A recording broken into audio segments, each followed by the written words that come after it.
हाँ जी दोस्तों, तो आ जाते हैं अभी मॉड्यूल के इलस्ट्रेशन नंबर 35 पे। ठीक है, लेट्स गो फॉर इट। सो बहुत ही ज्यादा इजी सा क्वेश्चन है। क्या कहता है ये?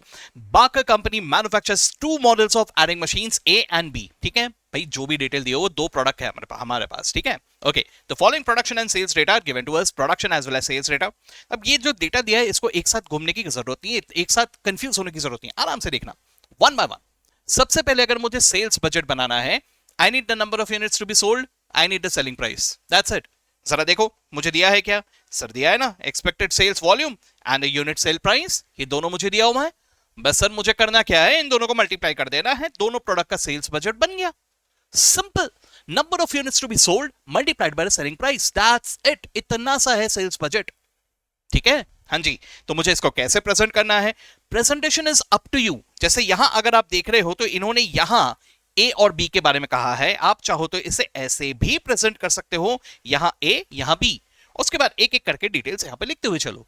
जैसे चाहो प्रेजेंट करो, दोनों बिल्कुल चलेंगे, नो प्रॉब्लम एट ऑल। ठीक है, हाँ जी।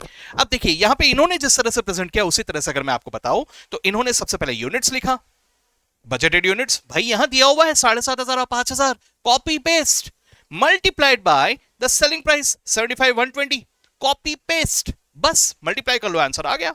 ये बन गया आपका सेल्स बजट, बस खत्म, काम खत्म। ठीक है, यस सर, ये हुआ।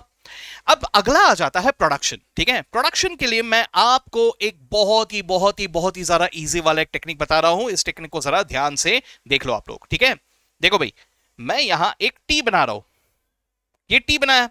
अब आप लोगों को ट्रेडिंग अकाउंट याद है सबको? हाँ जी। तो वो ट्रेडिंग अकाउंट को ध्यान में रखते हुए आप बताइए ओपनिंग स्टॉक कहां लिखते हो? राइट। परचेजेस कहां लिखते हो? डेबिट में, राइट। अच्छा, सेल्स कहां लिखते हो?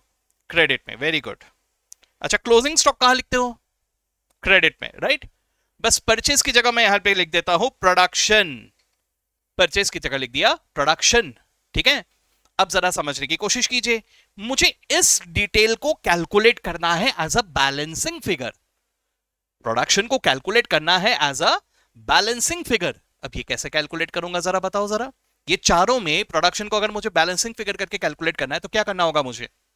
सेल्स में ऐड करूंगा क्लोजिंग स्टॉक और माइनस करूंगा ओपनिंग स्टॉक। आ गया दिमाग में?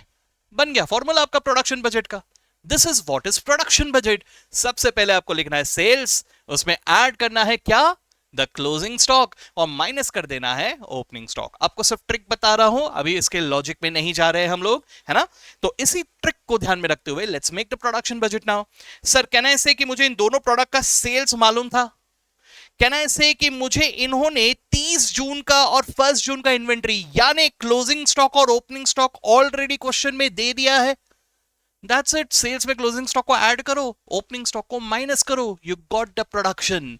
This is what is production budget. तो देखिए यहां पे इन्होंने ए के लिए बी के लिए अलग अलग कॉलम्स बना लिए, और यहां सबसे पहले क्या लिखा? सेल्स, है ना? इसमें क्या ऐड किया? Ending inventory. फिर उन्होंने एक टोटल निकाल लिया, टोटल आप चाहो तो निकालो, चाहो तो मत निकालो, कोई फर्क नहीं पड़ता उससे। ठीक है, फिर उसमें से उन्होंने माइनस किया the beginning inventory, the opening stock. बस आ गया सर प्रोडक्शन। कुछ समझ में आया क्या किया? This is what is production budget. So sales budget and production budget. I hope you felt it easy now. ठीक है, दैट्स इट। अगले क्वेश्चन के साथ मिलते हैं अगले वीडियो में। Bye bye.